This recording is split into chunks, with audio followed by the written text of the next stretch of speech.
एक नगर में एक बहुत बड़ा शातिर चोर रहा करता था और उस चोर के बारे में जानते तो सब थे, पर आज तक उसे कोई पकड़ नहीं पाया था।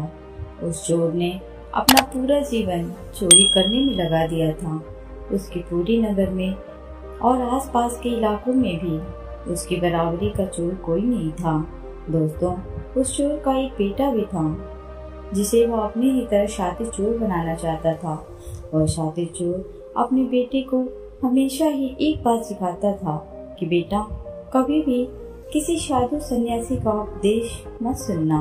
अगर कोई तुमसे कुछ कहने भी लगे तो अपने कान बंद कर लेना और वहाँ से भाग जाना।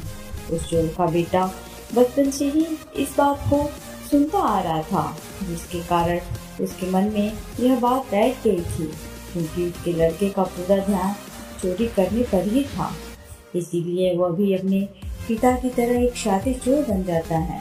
हमारा ध्यान जिस भी चीज पर ज्यादा होता है, हम उस चीज में माहिर हो जाते हैं। एक दिन वह चोर सोचता है कि छोटी मोटी चोरियां तो खूब कर ली, क्यों न आज राजा के महल में भी डाका डालूं। राजा के महल में चोरी करने के उद्देश्य से वह चोर महल की ओर चल पड़ता है। मार्ग में से कुछ लोगों की भीड़ नजर आती है। वह भीड़ को देखकर रुकता है और यह देखता है कि वे लोग क्या कर रहे हैं।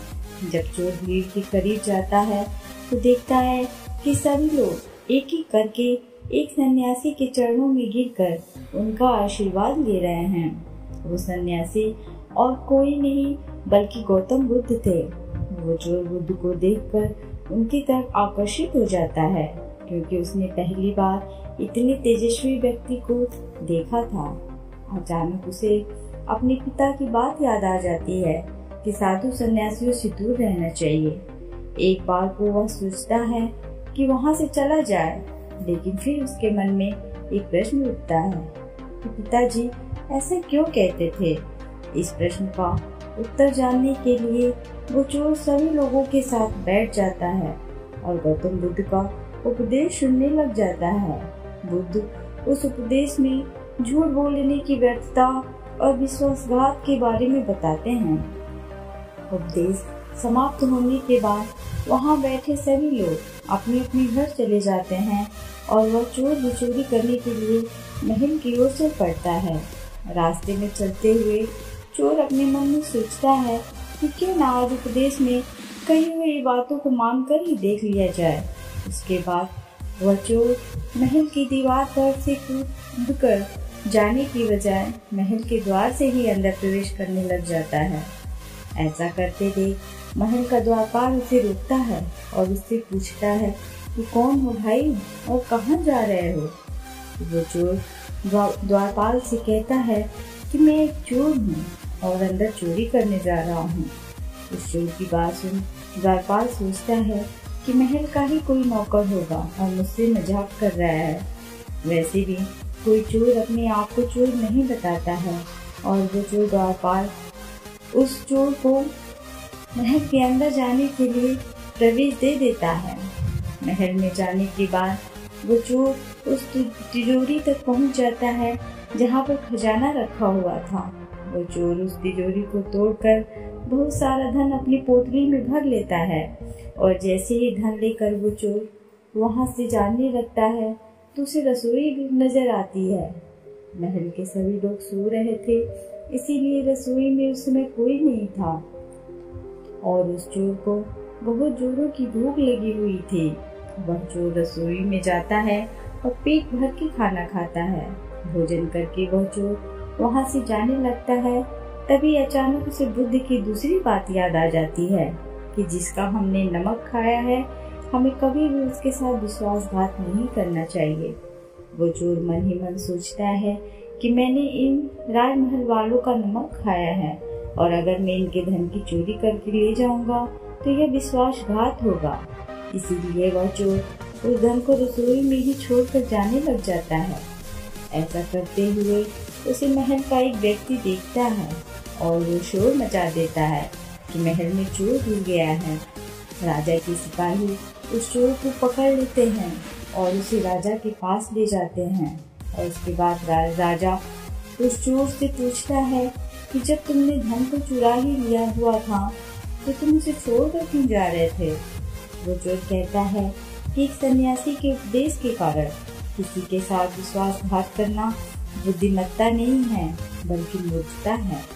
जिसके भोजन को खाकर हमें जीवन मिला है उसके साथ हमें कभी भी विश्वासघात नहीं करना चाहिए। उस व्यक्ति की बात सुन राजा प्रभावित हो जाता है और उस चोर से कहता है कि यदि तुम ऐसे उपदेश बचपन से ही सुनते आते तो तुम कभी चोर बनते ही नहीं।